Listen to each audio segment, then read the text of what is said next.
একদিন আমি আর দিদি কাজ করার সময় হঠাৎ মা এসে আমাদের সরাসরি দেখে ফেলে। তখন মা বলল, বাবা দীপেন, আমার মেয়েকে ছেড়ে দে বাবা, কয়েকদিন পর ওকে বিয়ে দেব, ওর ভবিষ্যৎটা নষ্ট করিস না। বিনিময়ে তুই যা চাইবি আমি তোকে তাই দেব। তখন আমি বললাম, কিন্তু মা, আমি যে এই কাজ ছাড়া একটা দিনও থাকতে পারি না।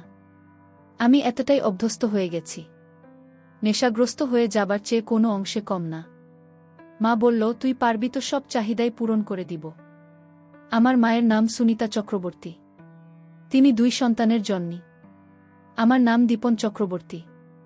অনার্স ফার্স্ট ইয়ারে পড়ছি। বয়স 20 বছর। আর আমার বড় বোন সুরঞ্জিতা চক্রবর্তী। বয়স 23 বছর।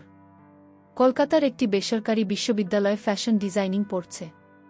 ভারতের পশ্চিমবঙ্গের রাজধানী শহর কলকাতা থেকে একটু দূরে হুগলিতে আমরা বসবাস করি। কিন্তু আমাদের বাসায় আমাদের খুব কমই থাকা হয়। মায়ের ব্যবসা জনিত কারণে অধিকাংশ সময় কলকাতায় থাকা হয়। আমার মা একজন ডিভোর্সি নারী। প্রেমের বিয়ে হলেও আজ থেকে 15 বছর আগে আমার বাবা মায়ের ডিভোর্স হয়ে যায়। এর পেছনে আমার বাবার দোষ বেশি ছিল। তিনি 1997 সাল থেকে আমেরিকা থাকেন। বাবা বিদেশ যাবার পর থেকে আমাদের খোঁজ খবর নেওয়া বন্ধ করে দেন। পরে আমরা জানতে পারি বাবা আমেরিকায় ভারতীয় একজন নারীকে বিয়ে করে নতুন সংসার গড়েছেন। বাবা মায়ের ডিভোর্স হওয়ার পর মা আমাদের 2 ভাইবোনকে নিয়ে খুবই মানসিকভাবে ভেঙে পড়েন। প্রেম করে বিয়ে করার কারণে নানা বাড়ির দিক থেকেও মায়ের সম্পর্ক নষ্ট হয়ে যায়। এমন অবস্থায় সামাজিক ও আর্থিকভাবে নিজের একটা শক্ত অবস্থান গড়ে তোলা আমার মায়ের জন্য বিশাল কঠিন হয়ে দাঁড়ায়। ঠিক এরকম অবস্থায় মায়ের পাশে এসে দাঁড়ায় আমার মায়ের আপন জেঠাত ভাই। শুনেছি আমার মায়ের সেই জেঠাত ভাই ছোটবেলা থেকেই মাকে খুবই পছন্দ করত। কিন্তু হিন্দু সমাজে জেঠাতো ভাই বোনদের মধ্যে বিবাহ দেওয়া না হয় বিশ্বাসটা রাগিনী। যাই হোক, মায়ের সেই জেঠাত ভাই কলকাতার একজন প্রভাবশালী রাজনৈতিক ব্যক্তি। তিনি আমার মা বাবার ডিভোর্সের পর ওই হেল্পলেস অবস্থায় আমার মাকে ব্যবসা দাঁড় করাতে সাহায্য করেছিলেন এবং আজও মায়ের উপর বটবৃক্ষ মতো ছায়া দিয়ে যাচ্ছেন। বলে রাখি, এখন মায়ের কলকাতা শহরে মোট 3টি বিউটি পার্লার আছে, একটি বুটিক হাউস আছে আর পাশাপাশি একটা ট্যুরিজম এজেন্সি আছে। অন্য ব্যবসাগুলোতে মায়ের এতটা শ্রম দিতে হয় না, কিন্তু ট্যুরিজম এজেন্সির ব্যাপারে মাকে সব সময় অ্যাক্টিভ থাকতে হয়। আর মায়ের ট্যুরিজম এজেন্সির বিশেষত্ব হল এখানে হাতে গোনা কয়েকজন দেশি এলিট কারেন্ট আছে, আর বাকি কাউন্টের বেশিরভাগই বিদেশি ট্যুরিস্ট গাইড হিসাবে আসে। এতক্ষণ তো আমি আমার মা ও পরিবারের গল্প শোনালাম যাতে পাথর গল্পের প্রেক্ষাপটগুলো ভালোভাবে বুঝতে পারেন। এখন আসি আমার মায়ের নিজের কথায়। আমার মা সুনিতা রানী 43 বছর বয়সী একজন মডার্ন মহিলা। পা মাথা পর্যন্ত সাদা, 5 ফিট 5 ইঞ্চি লম্বা, দেহের ভাঁজে ভাঁজে বেশ চর্বি জমে গেছে। আগেই বলেছি আমার মা যথেষ্ট মডার্ন মহিলা। চুলগুলো ফিট পর্যন্ত কাটা এবং সোনালি রং করা। বাসায় শুধু হাত কাটা পাতলা সুতি কাপড়ের ম্যাক্সি পরেন সবসময়, যার কারণে সবই আবছা আঁচ করা যায়। মায়ের ট্যুরিস্ট গাইড হিসাবে যারা আসে তাদের অনেকেই ঘুরতে এসে নারী ডিমান্ড করে। সত্যি কথা বলতে মা নিজেই সেই কাজটা করেন। অল্প পরিশ্রমে ভালো অর্থ আর একেবারে টপ প্রাইভেসি মেইনটেইন করে আমার মা এখন আমার বাবার চেয়েও অনেক ধনী। বলা যায় মায়ের ডিভোর্স প্রাপ্ত হবার পর একটা জিপ চেপে গেছিল যে করেই হোক আমার বাবার চেয়ে বেশি টাকা পয়সা ইনকাম করবে। আর তারই বাস্তবায়নে সমস্ত ব্যবসা, parlour, boutique house, top service. আমি আর আমার বোন সবাই জানি, কিন্তু আমরা কখনোই মায়ের এসব কাজের জন্য কিছু বলতে পারিনি। কারণ আজ আমরা যে লাইফস্টাইল লিড করছি তা সবই সম্ভব হয়েছে আমার মা সুমিতা চক্রবর্তীর কারণে। আমি একদিন মায়ের শাড়ি পরার সময় দেখতে পাই। সেই থেকে আমার কল্পনার রানী আমার মা সুমিতা চক্রবর্তী। মা যখন হাতে তখন ঢেউ খেলানো রূপ ধারণ করে থাকে। আর মায়ের আরেকটা ভালো অভ্যাস হল উনি সবসময় পরিষ্কার পরিচ্ছন্ন থাকেন। ওই ব্যবসাতে মায়ের পদার্পণ প্রায় 10 বছর হচ্ছে। আমি গত 7-8 বছর হলো জানতে পারলেও আমার দিদির সবই জানত। যখন আমার মা 45 দিনের জন্য বাড়ির বাইরে ট্যুরে যেত কুটুরির গাইড হিসেবে, তখন আমার দিদিকে সব জানিয়ে যেত, যেন কোনো সমস্যা না হয় আর নিজেদের মধ্যে ভুল বোঝাবুঝি না হয়। যাই হোক, এভাবেই চলছিল সবকিছু। গত 2023 সালে একদিন বিকালে আমার এক ক্লাস ফ্রেন্ড অর্ণব ঘোষ আমাকে জরুরিভাবে কলকাতার একটা নামকরা রেস্টুরেন্টে ডেকে পাঠাল। আমিও কারণ জিজ্ঞেস করাতে বলল, এলেই বুঝতে পারবেন। আমি ওর কথা মতো ওর দেওয়া ঠিকানাতে পৌঁছে গেলাম। তারপর সে আমাকে একটা কর্পোরেট পার্টির অনুষ্ঠানে নিয়ে গেল। তারপর আমি যা দেখলাম তা দেখার জন্য আমি মোটেও প্রস্তুত ছিলাম না।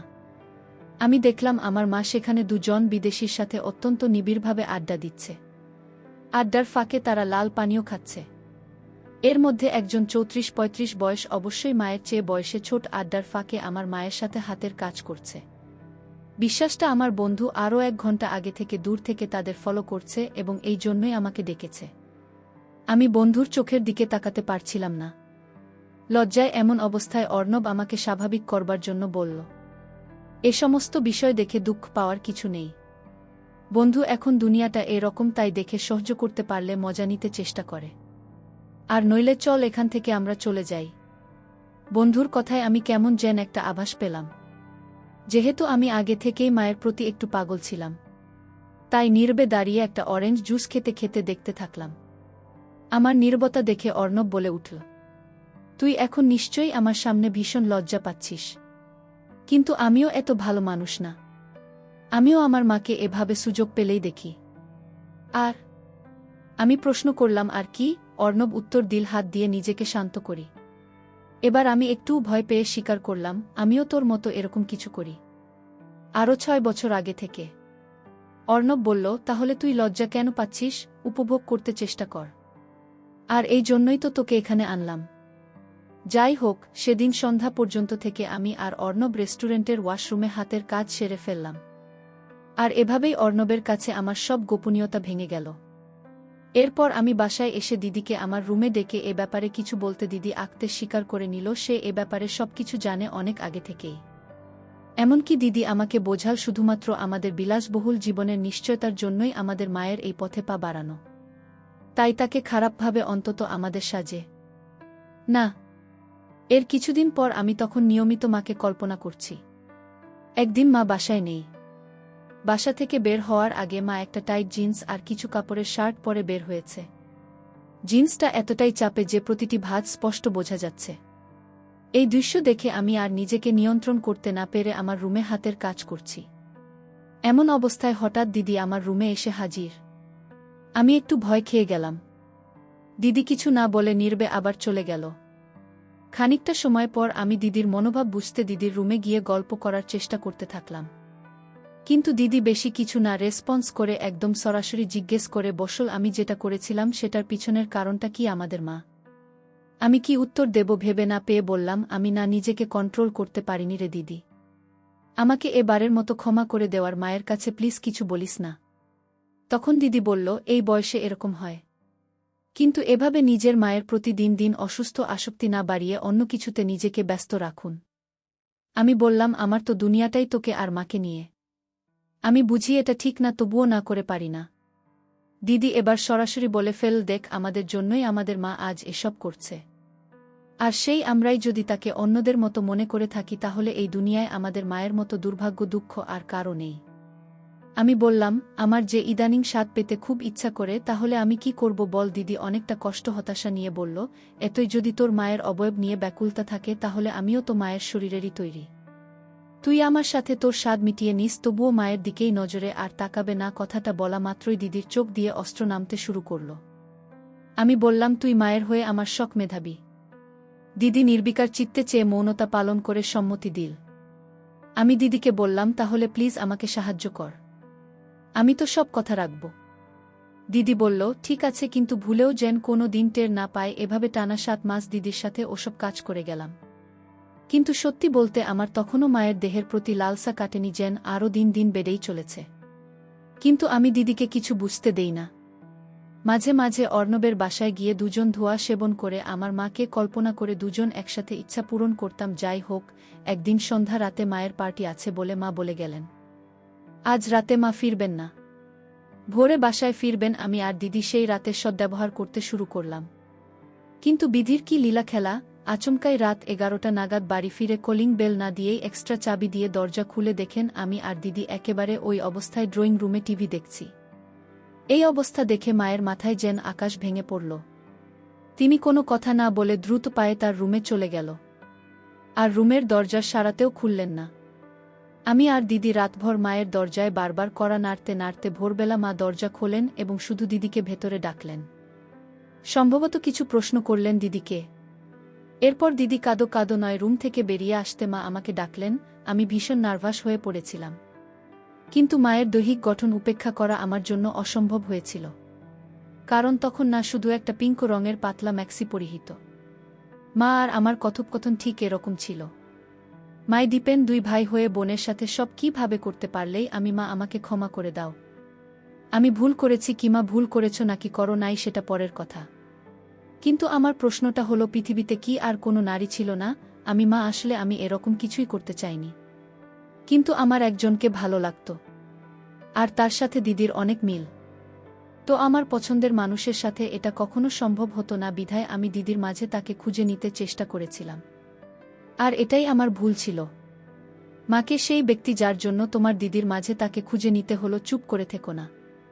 আমি উত্তর চাই, নইলে আমি বাড়ি ছেড়ে আজীবনের জন্য চলে যাব।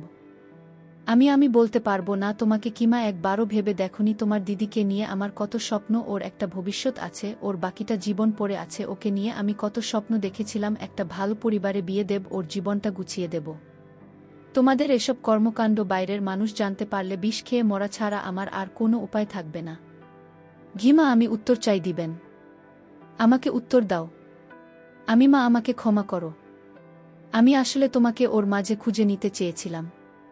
মা, মানে আমি তোমার রূপ সাজসজ্জা আমাকে বিমোহিত করে ফেলেছিল, যার প্রভাব দিদি টের পেয়ে নিজেকে আমার কাছে সঁপে দিয়েছে। তবুও যেন আমি এই পথে আর পা না বাড়াই। দিদির কোনো দোষ নেই মা, দোষ সব আমার। কি মা? কি তুমি আমার ছেলে দিবেন? তুমি কি বলছো বুঝছো? তুমি আমাকে আর 5টা মেয়ের সাথে গুলিয়ে ফেলেছ। আমি না তোমার জন্মদাত্রী মা, আমাকেও তুমি দৃষ্টিতে দেখো। আমি, আমার ভুল হয়ে গেছে মা, এবার ভগবানের দয়ায় নিজের বোনের ভবিষ্যতের কথা ভেবে এগুলো বন্ধ করো, নইলে ওকে বিয়ে দেওয়া মুশকিল হয়ে যাবে। আমি এই অভ্যাস ত্যাগ করব কি করে মা? তুমি বলে দাও মা, কতদিন ধরে এসব কাজ করে চলেছ তোমরা? আমি প্রায় 6-7 মাস। মা, তুমি যে ওকে প্র্যাকটিস করে দাওনি এটাই কপাল। আমি, না না, আমরা কোনোদিন কাউকে বুঝতে দিতাম না। কি মা? আমার দিদিকে বলো তো, দিবেন? তুমি কি আমাকে আর আমার মেয়েকে তোমার ওই কুদৃষ্টি থেকে মুক্তি দিতে পারবে? আমি একেবারেই নিশ্চুপ মা, জীবনে আর কি কি পরীক্ষা দিতে হবে আমাকে কে জানে। আমি যদি আমার মেয়ের সতীর্থ ভিক্ষা চাই তোমার কাছে, তুমি কি এটুকু দয়া করতে পারবে আমাদের? আমি কিন্তু মা, আমি যে ওগুলো ছাড়া একটা দিনও থাকতে পারি না। এতটাই অভ্যস্ত হয়ে গেছি, নেশাগ্রস্ত হয়ে যাওয়ার চেয়ে কোনো অংশে কম নয়। মা, আমার মেয়েকে ছেড়ে দে বাবা, ওর ভবিষ্যৎ নষ্ট করিস না। বিনিময়ে যা চাইবি আমি তোকে তাই দেব। বন্ধুরা, ভিডিও মাঝখানে একটা কথা বলতে চাই। আমি তোমাদের আনন্দ দেওয়ার জন্য খুব কষ্ট করে ভিডিও বানাই, তাই তোমাদের কাছে অনুরোধ থাকবে অবশ্যই এই ভিডিওটি দেখে একটি লাইক করবে এবং চ্যানেলটি সাবস্ক্রাইব করে পাশে থাকবে। আমি একটু ভয় নিয়ে বললাম, যদি আমি তোমাকে চাই এর বিনিময়ে মা, তুমি পারবে তোমার চাহিদা আমার সাথে পূরণ করতে? আর এতে কি আমার মেয়েটা তোমার থেকে নিস্তার পাবে? আমি চুপ করে দাঁড়িয়ে মায়ের মাথা থেকে পা দেখতে থাকলাম আর মনের অজান্তে হাসু চোখ ভঙ্গি দিয়ে ফেললাম। মা অনেকটা ঘৃণা ও অবজ্ঞার সাথে এগিয়ে গিয়ে দরজার লোকটা লাগিয়ে দিয়ে আমার দিকে ঘুরে বললেন, কথা দাও আমি এখন যা বলবো তুমি অক্ষরে অক্ষরে তা মেনে নেবে? আমি, বলো মা, আমি মেনে নেব। কি মা? এই যে এতক্ষণ আমি তোমাকে এতগুলো কথা বললাম, তার শুনেছ কিনা জানি না, কিন্তু তোমার মনোযোগ যে আমার দিকে, এটা সত্য। আমি আবার ও চুপচাপ মাথা নিচু করে দাঁড়িয়ে থাকলাম।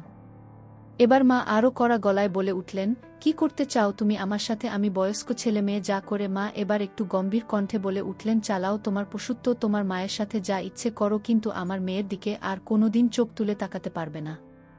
আর যদি তা না মানো, আমি তোমাকে দিয়ে বলছি আমি নিজেকে নিজে শেষ করব, আর তার জন্য দায়ী থাকবে তুমি। আমি মায়ের চোখের দিকে তাকিয়ে বুঝলাম প্রথমে রাগ নিয়ে সূত্রপাত হলেও তিনি একটু লজ্জা পাচ্ছেন। এরপর আমি আর কোনো কিছু না ভেবে মায়ের দিকে মনোনিবেশ করলাম। আমি 2 পা এগোতেই দরজার উপাস থেকে আমার দিদি হাউ মাউ করে কাঁদতে কাঁদতে ঘরে ঢুকে পড়ল। দিদি বারবার অনুনয় বিনয় করে আমাকে বলছে, সব দোষ আমার মা, আমার জন্য তুমি এত বড় ভুল করো না। তারপর দিদি আমাকে জড়িয়ে ধরে কাঁদতে কাঁদতে বলতে থাকল, ভাই প্লিজ, তোর যা ইচ্ছে আমার সাথে করো, তবুও মায়ের সাথে এমন কিছু করিস না আগে।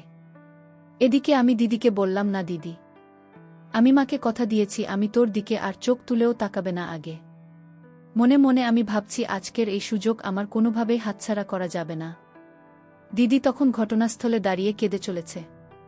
এক পর্যায়ে মা নিজেই দিদিকে উদ্দেশ্য করে বলে উঠলেন, উফ, এত ভোরবেলা আশপাশের এলাকার মানুষ জড়ো করবি নাকি? নিজের অপরাধের জন্য যদি এতই অনুতপ্ত বোধ হয় তাহলে তুই তোর রুমে গিয়ে যা খুশি করব। সাথে সাথে আমার মাথায় একটা দুষ্টু বুদ্ধি খেলে গেল। যেহেতু দিদি আর আমার মাঝে গোপন কিছু নেই, আর আমাদের মায়েরও দিদির সামনে কোনো রকম ইতস্তত বোধ দেখছি না, তাহলে দিদিকে আমাদের কর্মকাণ্ডের সাক্ষী বানিয়ে নেই। তাই আমি মাকে বললাম, মা, ভুলেও এখন দিদিকে একা ঘরে পাঠিও না। হঠাৎ যদি আত্মঘাতী কোনো ঘটনা ঘটিয়ে ফেলে। এটা শুনে সাথে সাথে দিদিকে উদ্দেশ্য করে মায়ের আদেশ, না খুকি, তুই কোথাও যেতে পারবি না। তুই এখন যা যা ঘটবে তা পুরোটা বসে দেখবি। নিজের ভাইয়ের সাথে পাপাচার করতে পেরেছ আর তার প্রায়শ্চিত্ত করতে পারবে না, তা তো হবে না। এই কথা শুনে দিদি হতভাগা মায়ের রুমের সোফায় চুপচাপ বসে সবকিছু অবলোকন করতে থাকল। মা যেন আমার প্রতিটি পদক্ষেপ সম্পর্কে আগে থেকেই অভুক্ত। আমি দিদির দিকে তাকিয়ে দেখলাম দিদি প্রথমে কান্নাকাটি করলেও এখন বোধহয় অনুভূতি নেওয়া শুরু করেছে।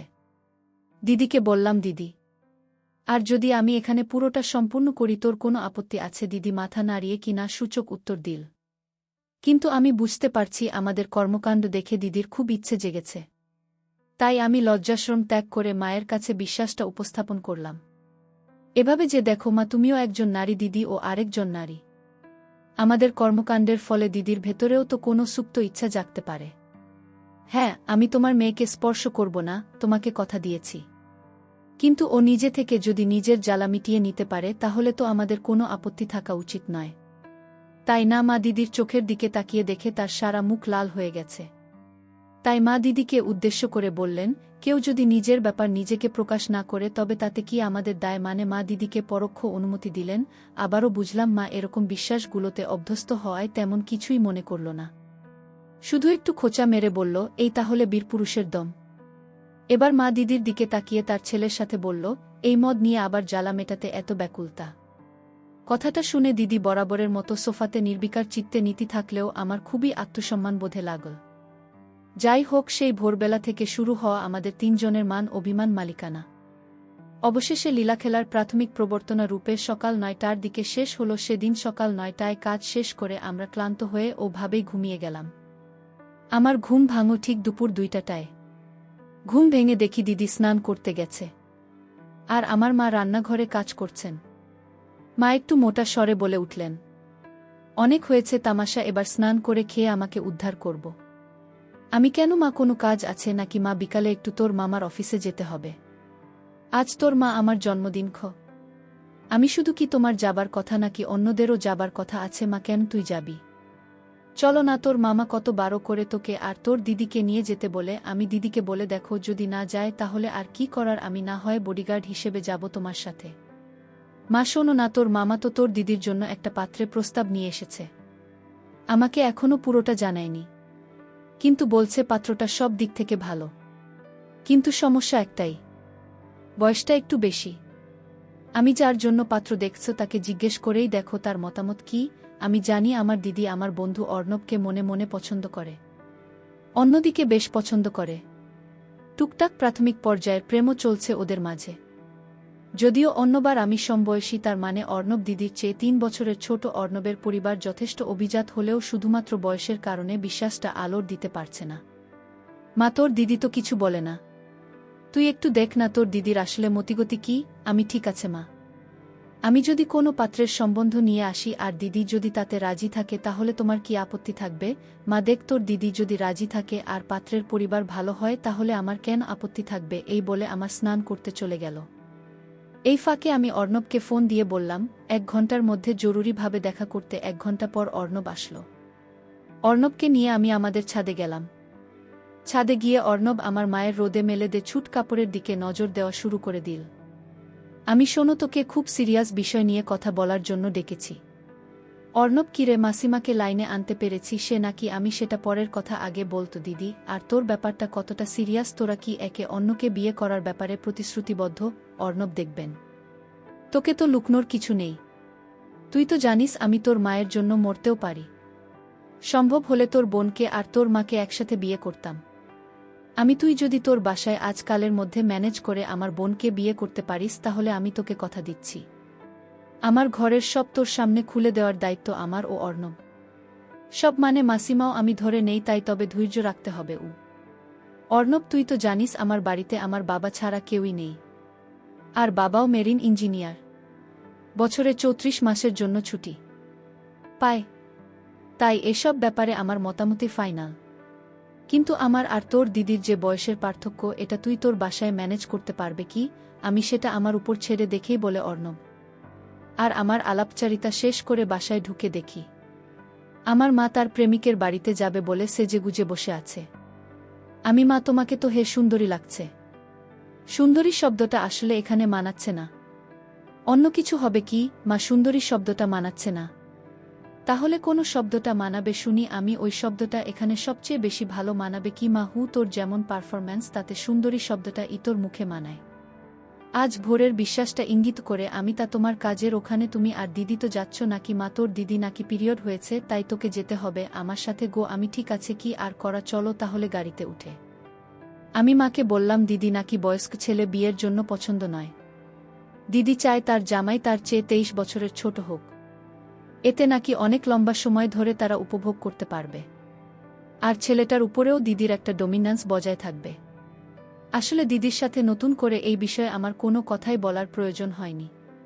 কারণ আমি দিদি অর্ণবের প্রেমের বিশ্বাসটা একেবারে শুরু থেকেই জানি। মা, তা না হয় ওর কথা মানলাম, কিন্তু এরকম বয়সের পার্থক্য এবং ভাল ফ্যামিলির ছেলে কোথায় পাবো আমি? মা, তুমি উভোজ দিলে আমি একজনের কথা বলতে পারি। মা, বল দেখি। আমি, আমার বন্ধু অর্ণবকে তো চেনো, ওর পরিবারের ব্যাপারেও আমাদের নতুন করে জানবার মতো কিছু কি আছে? আর দ্বিতীয়, দেখেছি অর্ণবকে বেশ পছন্দ করে কি মা, কিন্তু অর্ণবের বাবা কি মানবে? আমি, তোমার দিক থেকে কোনো আপত্তি না থাকলে আমি বিষয়টা নিয়ে সিরিয়াসলি খোঁজ নিয়ে দেখতে পারি। এরপর কেটে গেল ১ মাস। সেই ১ মাসে আমার মা সুমিতা চক্রবর্তী মাত্র ৭ দিন বাড়িতে ছিল। বাকি দিনগুলো ২ জন জাপানি ক্লায়েন্টের সাথে কাটিয়ে বেশ ভালো টাকা কামিয়েছেন। আজ অর্ণব দিদির বিয়ে হল। দুজনেই বেশ খুশি। অন্য একটু বেশি খুশি যেটা আমি শুধু জানি, আজ দিদিমার অর্ণবের ফুলশয্যার রাত। এই সুযোগে আমিও মায়ের কাছে দাবি করেছি, দেখো মা, আমি আমার কথা রেখেছি। তোমার মেয়ের বিয়ের চিন্তাও তোমার আর নেই। এবার আমাকে তোমার সবটুকু মধু খেতে দিতে হবে গোমা। তাই বলে মেয়ের ফুলশয্যার রাতেই মা ছেলের ফুলশয্যা হবে। জামাই বাবা যদি কিছু টের পেয়ে যায়, আমি, ওরা ওদের কাজ নিয়ে মশগুল থাকবে নাকি তোমার আমার ঘরে আড়ি পেতে বসে থাকবে? মা, আচ্ছা ঠিক আছে, রাতে তুই আমার ঘরে ঘুমাবে তাহলে। আমি, শুধু এটুকু তো হবে না। তুমি তোমার কাণ্ডের জন্য যেভাবে সাজসজ্জা করো, আজ তুমি আমার জন্য একইভাবে প্রস্তুত হয়ে থাকবে। এটা তোমাকে মানতেই হবে কি না? হায় ভগবান! আচ্ছা, যা মানলাম, মহারাজের আর্জি। এবার খুশি তো। হঠাৎ রাত ২টার সময় পাশের রুম থেকে এখন দিদি ফোন দিল। ভাবতে ভাবতে আমরা নিজেদের কিছুটা সামলে নিলাম। তারপর ফোন কল ব্যাক করতেই আরেক কাহিনীর সূত্রপাত। ফোনের ও পাশ থেকে দিদির কান্না শুনে বুঝলাম কিছু একটা ঘটেছে। আমরা রুম থেকে বেরিয়ে দিদির রুমের সামনে যেতেই দেখি দিদি দরজায় দাঁড়িয়ে কাঁদছে। তারপর দিদি কাঁদতে কাঁদতে মায়ের কাছে রক্তে তার স্বামীর সাথে কথা বলতে রুমে যেতে বলল। মা ওই অবস্থাতেই অর্ণবের কাছে গিয়ে কি ব্যাপার, কি হয়েছে টাইপ কিছু প্রশ্ন করতেই অর্ণব আমাকে ডাক দিল। আমি রুমে ঢুকতেই অর্ণব রুমের দরজাটা লাগিয়ে দিল। তারপর আমাকে সামনে রেখে অর্ণব তার পুরো মনোবাসনা মায়ের কাছে খুলে বলল। সাথে এটাও বলে দিল, দেখুন মা, আপনার ছেলে আমার সবচেয়ে প্রিয় বন্ধু। আর তাই ওকে আমি সবকিছুই শেয়ার করি, ঠিক যেন আমার সবকিছু শেয়ার করে। আপনি যেন ভাববেন না আপনার ছেলের সামনে আপনি মুখ দেখাবেন কি করে। এরপর মা ২ মিনিট শান্ত থেকে আমাকে থমথমে গলায় বললেন, দীপেন, রুমের দরজাটা লাগিয়ে তোর দিদির সাথে বসে কথা বল। আমি ৩০ মিনিট পর আসছি। আমি ওর সাথে সাথে রুম থেকে বের হয়ে মৃদু হাসি দিয়ে মনে মনে বললাম, সাবাস অর্ণব। এরপর আমি দিদির সাথে বসে আড্ডা দিচ্ছি আর লাল পানি খাচ্ছি। দিদি বিয়ের আগে থেকেই জানত অর্ণব কি চায়, তাই অর্ণবের প্ল্যান অনুযায়ী মিথ্যে অভিনয় করে এভাবে অর্ণবকেও মায়ের নিতে সাহায্য করে দিল। ১.৫ ঘণ্টা পর মা দিদির বাসর ঘর থেকে নিজের ঘরের বাথরুমে চলে গেল স্নান করতে। প্রিয় বন্ধুরা, আজকের গল্পটা এখানেই শেষ করলাম। ভালো লাগলে চ্যানেলটি সাবস্ক্রাইব করে পাশে থাকবে।